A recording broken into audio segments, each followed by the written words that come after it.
You're listening to Comic Reflections, episode 17. Yep. I'm Nicholas Prom. And I'm Spencer Valadez. All right. So we're going to start the show with, kind of a sad note. Earlier this week, Joe Kubert, comics legend, passed away at the age of 85. He was 3 weeks away from being 86. Right, yeah, I read that. And Joe got his start at the tender age of 12 during the golden age, working for Will Eisner. Which is amazing. The great legend teaching the legend. And it's fitting that Joe later started the Kubert school, the Kubert art school. Right. Yeah. And many comic book artists of today are graduates from the Kubert school. Ethan Slayton, a friend of ours from who works at Things from Another World. Right. We're gonna embarrass the hell out of him. He is a graduate of the Kubert school. Right. Yeah. And Joe Kubert. I mean, if you don't know, largely known for his really important stuff during the Silver Age. Defining work on Hawkman, co-creation of Sergeant Rock. And that's probably his greatest claim to fame. Doing things like The Haunted Tank, Enemy Ace, Tor, and just a slew of other things, mostly working for DC. Mm-hmm. But, a distinguished and unique talent in the comic book industry, and one that the influence just cannot be understated or measured. It's just, right. And he had just been, even in recent years, he was still doing great stuff. I think a few years back he did a graphic Sergeant Rock graphic novel that was very acclaimed. Oh, cool. And he did this, I can't remember what it was called, like Legends or Epics or something. I'm totally butchering, but it was this. He did some really good work on this DC Comics kind of like limited series. It was kind of a retelling of their history, post-crisis. Oh, okay. It was very cool, and he was doing a lot of the things. He did a Sergeant Rock story, which was great. Right. But also he did like the beginning of the Golden Age. So he was doing the Justice Society in this limited series. Gosh, I wish I could remember what it was called, but I have it at home. It's really great. I'll make a note of it for the next episode. Yeah, definitely. But it was really enjoyable. I was really loving that. And then, of course, he and I can't remember if it was Andy or Adam, his son, were just working on the Night Owl, limited series before Watchmen, and that's probably been the best book of the bunch. Oh yeah, it's been incredible. Just really wonderful. A lot of comic book artists, they kind of fade and kind of like they're kind of just eking out an existence and they're not as good near the end. Right. Joe Kubert was still doing great work. Still at the top of his game. At 85, you think, I want to relax and not have to work anymore. He's still teaching school, and he's, an original and an irreplaceable part of the comics world. And we just wanted to, have this segment, and give our little salutes to Joe Kubert. You'll be missed, and you will never be forgotten. Yeah, thoughts and prayers were with the family. Of course, always. And, yeah. So yeah. You want to talk about our webcomic? Yeah, let's jump into the webcomic of the week.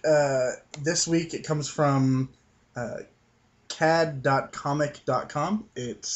CAD is Control-Alt-Delete. Oh, okay. Yeah. I was thinking like AutoCAD. Right. Remember that stuff? Yeah. Oh, yeah. I did that. Kids today probably don't remember that. They're like, "What's this junk?" Yeah. Because it's kind of outdated, like New Coke and ColecoVision. That's how we're eating. Yeah. Anyway, it's two guys living together, playing video games, hanging out, and they decide they want to write a comic. That's the premise of the webcomic. Yeah, the webcomic. They want to write a webcomic, and it's just them like bumbling through it. Like the first couple episodes, I guess, were them just kind of talking about it and ridiculous things happening, and it's just been getting better and better. I read through it. I spent way too much time reading it this last week. It's a lot of fun. Yeah. Interesting characters. A penguin. So it's funny. Yeah, it's humor. It's a humorous webcomic, not a humorous beast. I did it again. You did. You know what? I wasn't in a comic book store. You so weren't. No stairway. Right. Okay. Yeah. So check it out. It's a fun comic. I didn't get the author's names. I'm sorry. I'll get that soon. You have failed me for the last time. You keep telling me that. When you have gotten the author's name, then you have permission to die. And this is not even going to pick up because I'm covering my mouth to do the Bane voice. Dang it. Okay. Yeah.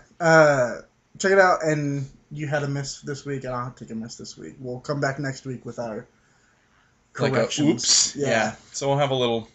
Oh, Wednesday, actually. Wednesday, that's true. Oh, we want to announce that new thing? We do. Wednesday, we will now be, starting this coming Wednesday, the 22nd of August. Yep. We'll be coming to you twice a week.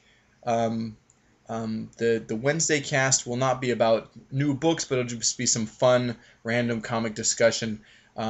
We hope you'll enjoy it. I mean, I think it'll be something to look forward to. Yeah, definitely. Now, Spencer and I, and my good friend Chase, if longtime listeners recall from the very first episode of Comic Reflections, before it was even called Comic Reflections, it was nameless. Yeah, I think you were kind of joking around with what you were going to call it. Well, I had no name for it, but Chase will be the regular on that, and we'll do our weekly show, like as we're doing now. So Spencer's not going away. Chase is coming back, and the Wednesday cast will normally just be Chase and I, but this inaugural one will be the three of us, so it'll be fun. It'll be groovy. Yeah. So. No new comics. Huh? No new comics. No new comics on those. Yeah. But cool. So it'll be a little more old school discussion, more some fun off the wall topics, but all comic related. Yeah. So do we want to dive right into our comics we got this week? Yeah, we got some good books on Wednesday. Let's start off with Marvel. Yeah. Second week 2 weeks in a row, more Marvel books, just slightly this time. Yeah, yes, very slightly, but we do have them. Let's start with Deadpool Kills the Marvel Universe. Yes, number 3. You bought this. Yeah, I did, and I've been loving this. I've been loving that it's coming out every week. Yeah, that 4-issue limited series, and cool. You're a month and you're good. Yeah. I think it's so great to whet the appetite for the Marvel Now relaunch in October. Yeah, I think October. That's what I would have said. Yes. If I had to guess. Anyways, it's great. He's still on his rampage of Marvel destruction.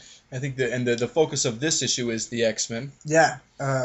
Interesting kills. Yeah. It's dark. It's a very dark book. This couple series. Like I said, alternate reality. Yes. So I like how the Taskmaster is kind of hunting him down, so to speak. Now he's on his trail. They haven't met each other yet. Right. So yeah. We might get some interdimensional play. Yeah, I don't want to spoil it too much, but his things are interesting. Yeah. I wouldn't be surprised if there ends up being a sequel to this. Oh, that'd be wonderful. And I would, again, pick it up. Yeah. The art in it is great. Who's the artist? The artist is, Talajic? Yeah, you gotta get the first name. Dalibor Talajic. Maybe he's a Polak? Maybe. I mean, Polish. Polish. Maybe. Who knows? I don't know what kind of surname that is. I gotta stop doing that. That's so bad. I sound like such a jingoist. Right. Okay. Yeah.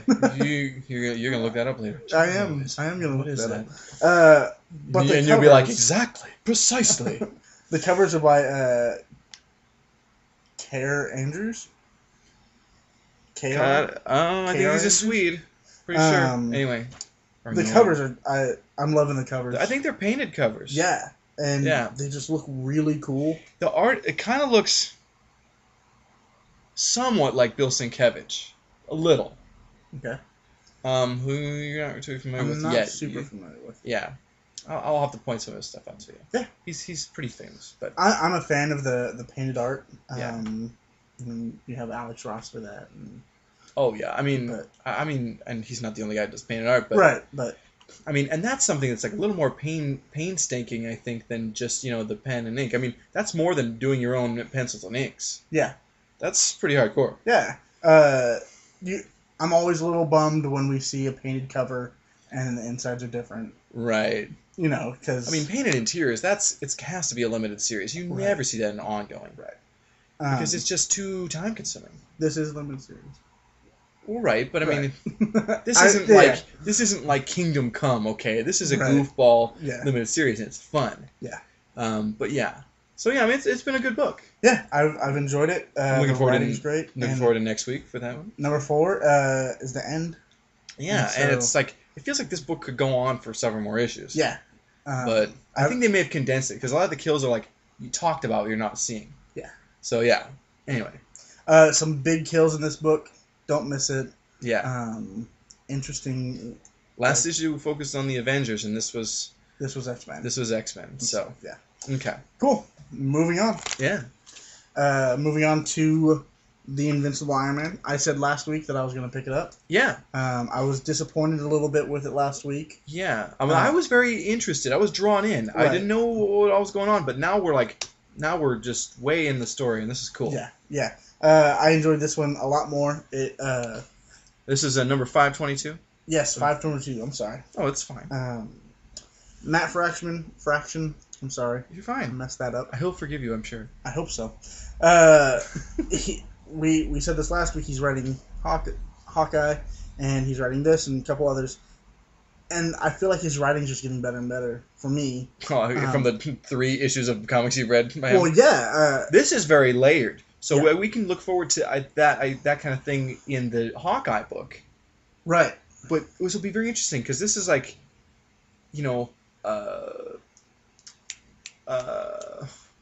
corporate takeover, high tech, kind of like espionage, corporate espionage, that kind of stuff. There's a word I'm looking for again. Gone, floating away. And I think it'll be interesting to see how he puts the Hawkeye book together as that goes on. Yeah. Because we see Fraction works with layers and subplots. I'm really curious to see how that book's going to come together. Mm-hmm. So anyway. I was thinking this was just a 2-parter. It is not. You don't see too many just 2-parters. Right. But yeah. I don't know. For some reason, it's okay. It looked like it, and so I picked it up thinking, I can jump in here. Sure. And I did, and I get more, so I'm excited. Yeah.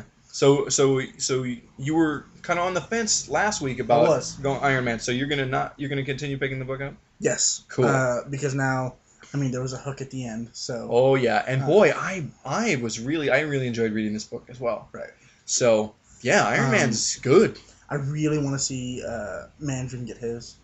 Oh man, and this is a great Mandarin story. Yeah. I mean, this is the arch nemesis of Iron Man. It's a good time to be reading the book. Yeah. So yeah. I am a little worried about Zeke.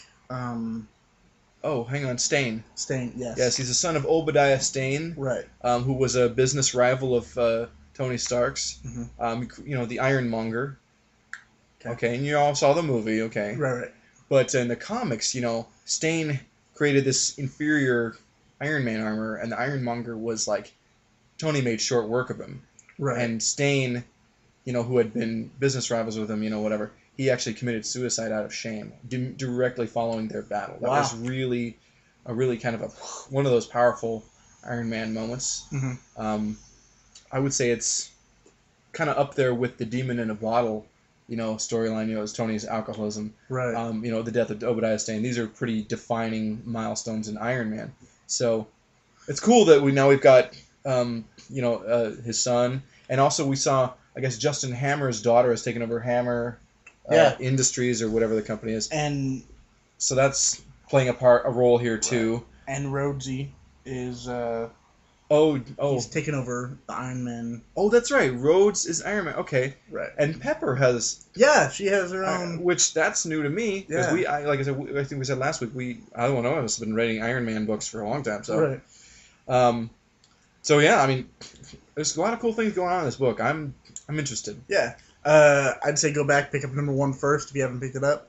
The previous issue. Yeah, part 1. Part 1. So 521. Yeah, and you might be a little lost with that issue, but it's good and it's worth it because this issue you're gonna get a payoff, and I think next issue is gonna be like, oh man. Yes. Okay. Yeah.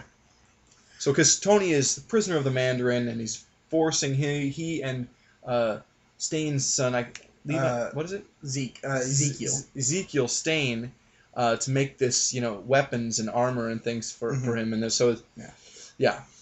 So there's interesting stuff going on. Yeah. So, yeah. Next we have Spidey. Yes, The Amazing Spider-Man, was it 691? 691.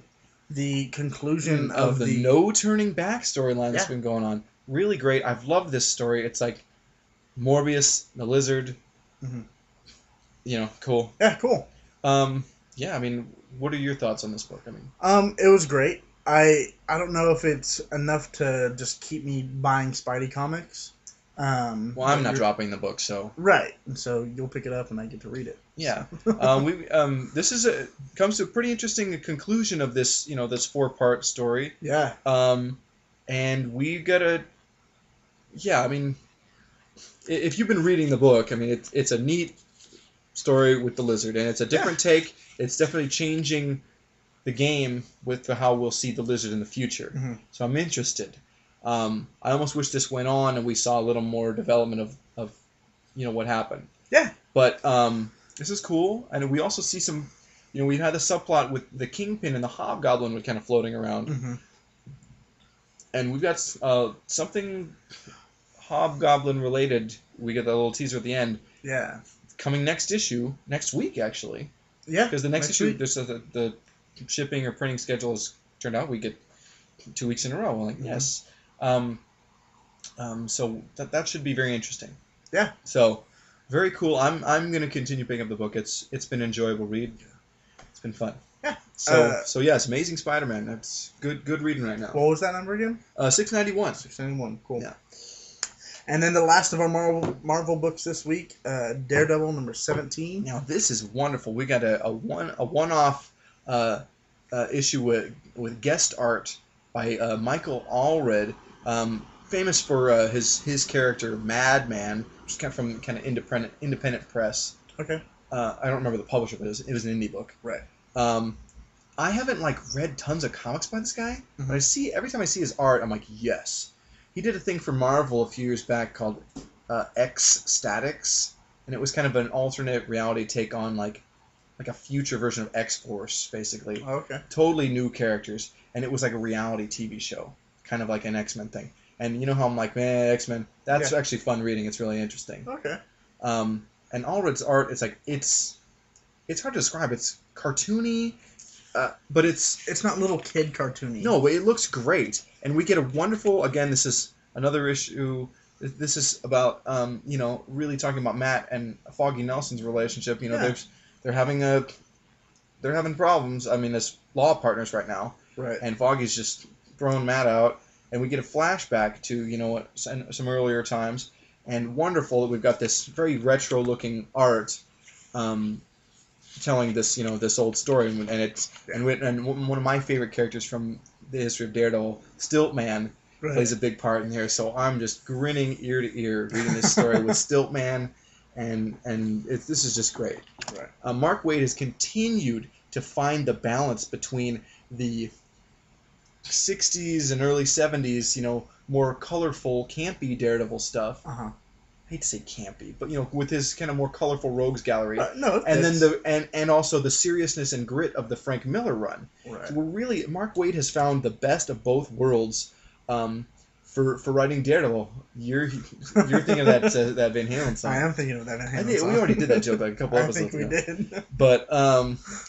But it's really enjoyable. I mean, Mark Waid just won another Eisner or 3 at this year's Eisner Awards for this very series. I mean, this is this might be my favorite book that is definitely my favorite Marvel book right now. Okay. And it's I think it's my favorite book the book I look forward to the most when it comes out. Right. And I'm so glad that it comes out twice a month. Yeah. Of your picks, it's one of my favorites that I get to read. Yeah. I mean, I love Daredevil. I mean, right. What I want to see that I haven't seen here is a lot of that I'm seeing missing from this title is Matt Murdock's Catholicism. His his faith in God, and that being an element of the Daredevil story is a unique thing in comics that I really enjoy, and I think it's a dimension of Matt Murdock that I really think just that's the thing I'm missing. Right. Okay. I kind of want to see that because that was something that Frank Miller really used a lot, and it was great, and other people that followed Miller's run used effectively as well. That's really what I'm like. That's all I want to see Mark Waid to bring some of those elements because it's really interesting. It just adds another shade to this great palette and this great character. I feel like it might be a little hard for this story right now. Right. But coming out, I feel like he can fit it in. Oh yeah. I'm enjoying this. I usually get kind of annoyed with just tangent stories. I felt like this might be a bit of a filler story. Well, it's kind of a stopgap because we kind of wrapped up that thing with Latveria, and prior to that we had that kind of one that was another flashback with Matt and Foggy. Right. But also the setting, the backdrop of it was them dealing with that mega crime stuff. Yes. Remember? Yeah. So we had that, and then leading into that resolution and leading into the Latveria thing. Mm-hmm. So this is kind of a stopgap, and then we're going into a next direction. Right. I like the way Mark Waid's writing the book. It's just kind of flowing a few issues into this next thing. So, I love this book. And that's all I gotta say. Okay. Let's jump over to DC now. Yeah, we got our DC book. So Rorschach, #1 from the Before Watchmen series came out. Now we were talking before. I'm like, I wasn't crazy about I'm not the biggest fan of Brian Azzarello. Right. I don't dislike him, but he's kind of one of those guys like Bendis, where I'm like, yeah, I like some things, but not everything. Mm-hmm. I feel like he's not quite right on the Comedian book. And I was thinking, well, you know what? If he's gonna get one of these right, it's gonna be Rorschach, and I was right. Okay. I feel this was the characterization was near perfect, very good reading. It felt like Rorschach. Yeah, and that was good, and we're getting things that we didn't know. Yeah, I haven't seen. I like it. Yeah. This is Azzarello in his element, doing comics right. I dig the book. Yeah, I enjoy that it's still a continuation of his journal. We got that when we read the original Watchmen. Original Watchmen. Every time it came into a kind of a Rorschach story, it was his journal talking about So I enjoyed that here. I did notice, kind of like with the Comedian, I was fairly easily distracted when I was reading. Might have been everything kind of going on in the house while I was reading, but I don't know, it wasn't holding my attention like Night Owl, like Ozymandias. Yeah. But I mean, it was still a good read. Yeah. Comedian, I don't understand it. Like I feel that's a weird word to use. I feel like we'll get some resolution, and I'm hoping that Comedian is going to build to something that I'm going to really dig. Yeah. So it just seems kind of like a letdown every week that we've not seen something great happen or good happen. I mean, like, I guess you can't really say good with the Comedian, but the Comedian hasn't blown us away with either of the issues that have come out, and I was a little disappointed with the second issue of the Silk Spectre. It just feels like a little bit of the lull, but I feel like #3 will be great. I love Amanda Connor's art. Love her art on that book. It's just beautiful. And so, and Minutemen. That one has just been great. Oh, yeah. So, again, I love these Before Watchmen books, and most of them are really great. And this is, as a collage, a pastiche of an homage to the original Watchmen. I think, collectively, they're very cool. You know what I mean? I think piecemeal, a couple of the books aren't as great, but do you get what I'm saying? Yeah. Oh no, I understand. Yeah. I hope our listeners do.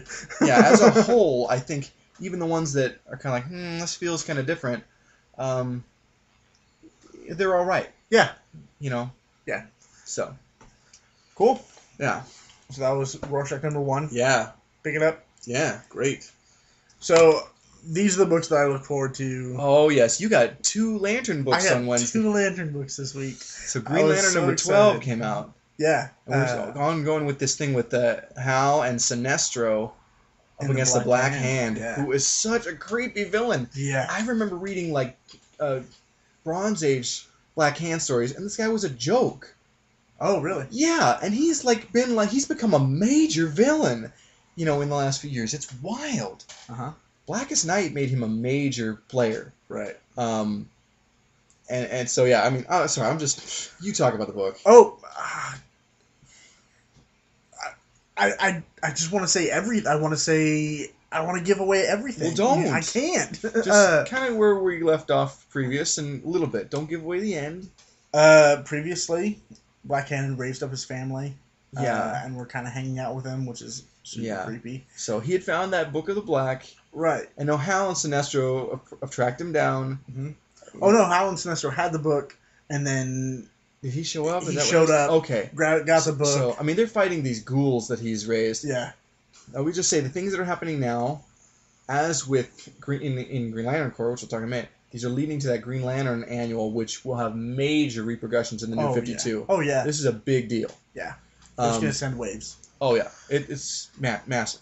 So, let's just say that. Yeah. Jeff Johns knocking it out of the park. Always. Well, he's not on Justice League. Not right now. Man. Right. I'm just very lukewarm about that book, Justice League. And I'm mad. Because I want to be loving that book. Yeah. I want that to be my favorite one. Because I'm due to get excited when it comes out. But then I'm like, oh yeah, it's just okay. Yeah, I mean... Thank God for the Shazam story. Renato Gudis. Yeah, I don't know how to pronounce it. Doing the art in it, and I mean, I'm loving it. Wait, this is a different artist than the previous issue. Is it? So he's either a guest or there's... Oh, okay.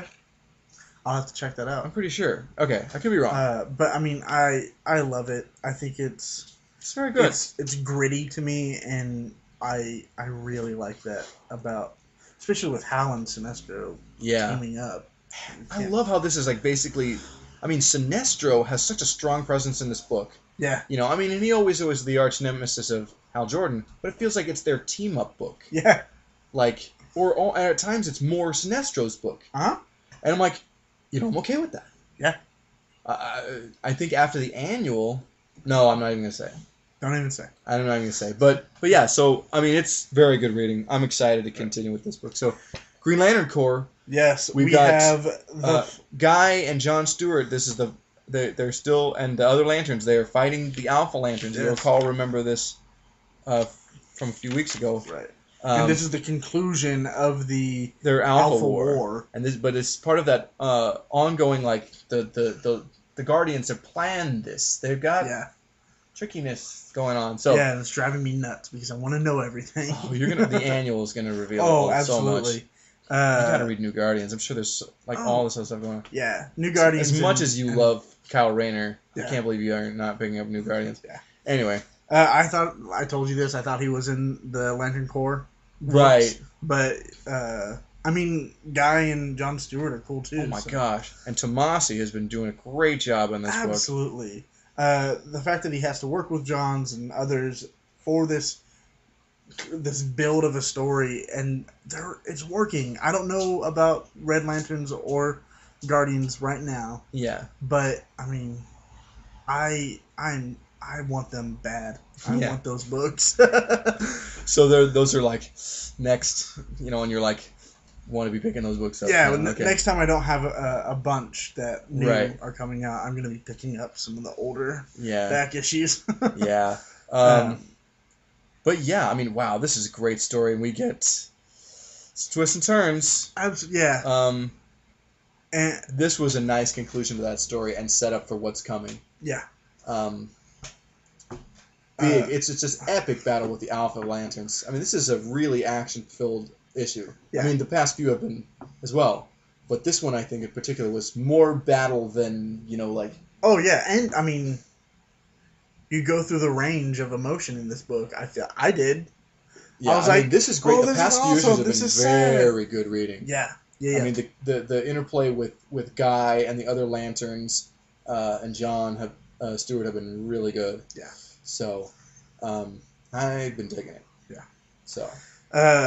Pick up. I don't even say. Oh yeah, this is Green Lantern and Green Lantern Corps, both at issue number 12. Issue number 12. We did not mention that. Yes. Yeah. Pick them up. Like, do it. It's just such a good story that you're just missing out on. Yeah, and I feel like it's interesting. The Lantern books, they have ties to each other, but you could be reading one or not all. I mean, you don't have to be reading all 4 Lantern titles to get the story, and that's cool. Yeah, it'll make you want to, but I mean, it does stand alone, and I think that's obviously these guys, the guys who are working on Lantern books, they have to be communicating with each other, and they're finding that wonderful ground of we got this larger story, but they're able to kind of carry across their own vision within each of these books. Right. So, I like it. Yeah. Great books. Yeah. So we got some more of the Valiant revival books. Couple came out this Wednesday. You got Bloodshot number 2. Number 2. Wow. What a violent book. And I'm noticing more differences now here than in the original Bloodshot. Oh, yeah? Yeah. But this is really cool. Do you want to talk about this? Oh, yeah. I don't even know where to start with this because it's like nonstop, in your face, just violence, but at the same time you're getting this awesome story. Yeah, I mean, this guy, he's being used as a weapon. He has all these false memory implants that they use to control him. But he's kind of coming out of it. He's realizing who he is and what he's being used for. Right. And so he's becoming self-aware. And so it's going to be the living weapon on the Lamb storyline, which is that's cool. Yeah.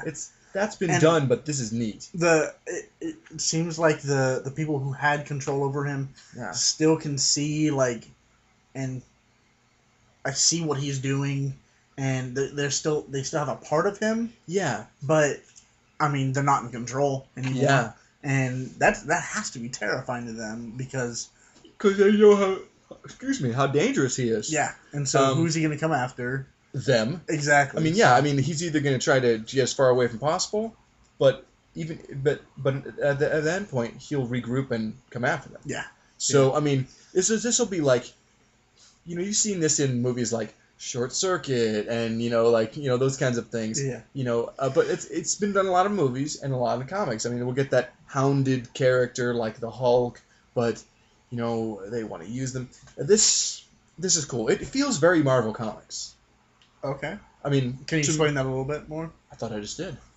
Okay. I mean, it feels like a Marvel Comics kind of storyline, or you've seen this in movies. Okay. Yeah. But I don't want to call it cliche because this is cool. This is definitely a grittier. Yeah.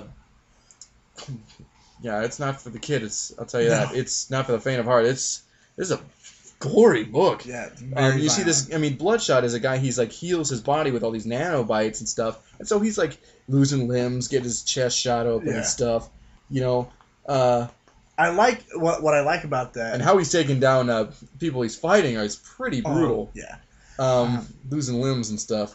Excellent. What I like is that he's kind of becoming in tune with what his body needs. Right, he's becoming self-aware, and that's will make him more effective and more difficult for his captors to rein him in and take back control. So exciting. Yeah. Exciting. And then finally we have Harbinger number 3. I love this book. I look forward to these Valiant books so much, especially Harbinger. Mm-hmm. I got to read a handful, a very short run of the original Harbinger, and those were cool books. And this I love because I'm getting that, and I'm also getting this wonderful art. Right. As I always say, that was the detractor from the original Valiant. Like, the art's whole hum was the writing's good. Uh-huh. But this we're getting both. Oh yeah, and you're getting a great story. Mm-hmm. And I mean, it's kind of the teen realizing he has an ability, and he's needed, and Yeah. And so he's trying to find his place, which is a little cliche, but this blows that cliche out of the water. Well, right. I mean, he's kind of like, his powers are kind of like a curse, and he just wants to be left alone. And his powers have kind of ruined his life so far. Yeah. And then people are wanting to use him and manipulate him. Right. And control him. And there's some tension there. You know, he's kind of been taken in by Toyo Harada, the Harbinger Foundation, but he knows right away that they want to, turn him into a weapon and use him. Right. And so, we got some tension here. Kid who lived by his own rules. Yeah. Getting, so wrangled in. You read those same original Harbinger issues. I gave those to you, right? Yeah, I read the first one. Okay. Oh, okay. I haven't gotten all the way in. Well, long time, original Harbinger readers will be glad to know we're getting a peek. Next issue, we will see the return of kind of a fan favorite, Zephyr. Okay. So but we just saw a little piece of that at the end, but and that's not really spoiling anything. Zephyr's going to be in there now. Right. Great book. I ain't dropping this book. I'm really enjoying it. Yeah, and I mean, the thing about good comics right now, is that they're at the end of most of the... Oh, this is Harbinger number 3. I don't think we said the number. Did we not? I don't know. It is number 3. Yeah. At the end of each comic, they have this one hook that just keeps you coming back. Oh, I have to get the one. These are great. Like I said, they look and read like New 52 books. The good New 52 books. Yeah. Which is exactly what they needed. I would almost... now's the time to come back and revitalize a lot of things. Yeah. I think Marvel now is going to be kind of a not, like I said, I don't think it's, since they're kind of doing it only kind of halfway. There's no continuity shift. Yeah. They're not brave enough with the Marvel now, but I think that will be an interesting pickup point to pick up Marvel books. I was thinking, because I'm thinking okay, DC has revitalized themselves really well with the New 52. Even though it's oh man, I kind of wish some things were like they used to be. Yeah. There's a few things, but also there's some new things that are really cool. Yeah. Characters that I normally wouldn't have picked up a book by that are really great. I wouldn't have picked up Aquaman. No, and that book is excellent. Yeah. Even if we've got an issue and we're I don't know where we are, but it looks and feels great. Yeah. But, and Valiant's relaunch has just been brilliant. Mm-hmm. I mean, we've picked up every book that they've put out so far from this, and it's about 9 issues over 4 titles. Uh-huh. They've all been great reading. Yeah. And I want, I got a little inside hint that, at Dark Horse, they were like, man, we need a big hit like The Walking Dead, Right. And, whatever, or it's, something. Even though they have some books that definitely sell very well and make them a lot of money. Yeah. It's just this would be a good time for Dark Horse to revamp and bring back their Comics Greatest World line of in the 90s they came out with kind of a short-lived superhero line. Okay. Now would be a smart time to it's okay to ape the New 52. It looks good. Yeah. Come out, bring those characters back with with cool creative teams, revamp it, and let's see those. They have to have good story and great art though. Well, I know, but it's Ghost was a good book even then. Mm-hmm. But yeah, bring back X and Titan and Ghost and Rebel. Let's see those characters. That's what I'm saying. I'd like to see Dark Horse bring that back and do something cool. That it's okay to have. Dark Horse doesn't have a universe because they have the different subsets of licensed properties and different things. They have the Hellboyverse, and then but their own superhero universe would be cool, and they did one, and they did it before. It didn't blow up. Some of those books lasted for a while, for a few years, and some didn't. But it'd be cool to see that come back. Right. So, anyway. One of the things I love about doing this show is the fact that I get to dive into these smaller, not the DC Marvel world. Right, we're getting outside the big two. I get to jump into the Dynamite world with Lone Ranger, with the IDW, with the Star Trek. Star Trek and Doctor Who. Yeah. And we've been doing all the Valiant relaunch. I think most of my picks are Marvel and DC because I feel like those are essential. I need to be getting that. My comics budget is limited, as is yours. Yeah. So I'm I feel like that's what I should gravitate toward. There's other comics I want to read. Yeah. I'm glad you picked up that Baltimore book, for instance, from Oh, Dark yeah. Horse. That was cool. Yeah. I am reading Conan again. I'm glad. Uh-huh. I'm sorry that I missed a couple issues because I really enjoyed the first 3. Right. And Becky Cloonan's been doing the art the whole time. That was goofy, but she's been doing a few of our books this last week. She's been doing Conan, and she last weekend she also guested on this month's Batman. Oh, which that's was right. Very good. Yeah. Very good. So yeah, that's yeah. So now we got a new feature on the show. Right. So this end of the week show is a Friday, Saturday, whenever you'll hear it. We've got our picks for the following Wednesday. Mm-hmm. So what are you picking up on the 22nd? On the 22nd, I'm going to be picking up Aquaman number 12. Nice. So a continuation from With that story with the Black Manta. With the Black Manta. Man, that story's cool. The scepter, the Atlantean scepter. Yeah, it's something. I think it's some Revenge Against Aquaman thing. Right. Surprise! But Deadpool kills the Marvel Universe number 4. Yeah. So the conclusion from this week. I think the Punisher's going to be in that too. Yeah. And we'll see that the confrontation between Taskmaster and Deadpool. Yeah. That should be exciting. I'm really hoping that there'll be like a part 2 or something like that. Yeah. I think that we might see some foreshadowing to that. But yeah, cool. And I'm going to be picking up Lone Ranger Snake of Iron. It's the limited series from Dynamite. Snake of Iron number 2? Yeah, it's been a while since I've been able to pick it up. I remember last issue was really good, though. Oh, yeah. So it's a 4-shot, and it's... Limited series, yeah. Yeah. I'm excited. Yeah, I mean, that's been a good book. I'm really glad it's kind of random. I'm glad you picked that because it's good reading. Right, yeah. It's outside of the superpowers world. It's just a dude. And that's cool. Horse. There's all kinds of things you can do. You can do any kind of comics. Right. You know, and that's cool. We're getting a Western. Right. And so finally, I'm picking up Anti number 2. There was number 1 just came out last week. Right. So I'm like, is this a bi-monthly, or was it they just wanted to have number 2 come out quickly after that $1 number 1? And it is a $3.99 book. Of course, but I think that's pretty smart. Like, let's get a few issues done in the can. Yeah. Get the number 2 a couple weeks after, so it's still fresh in people's minds. Right. They're even accounting for a. That's funny. 2 weeks apart, just in case Diamond got it. Diamond Distribution had a problem. Oh yeah. They're Which smart. Seems like a fairly regular occurrence. Well, it happened to us once. Again, they have a monopoly, unfortunately, on comic distribution, and so without competition. Right. So, what are you picking up? What am I picking up? Well, we get the number 1, Dr. Manhattan number 1 from Before Watchmen. Exciting. J. Michael Straczynski is writing that. Okay. Of Spider-Man fame, and I want to say he's writing.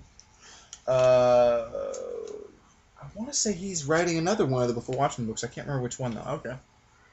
Oh, he's writing the Night Owl book. Oh, right. He's writing it, but Kubert's did the art. Right.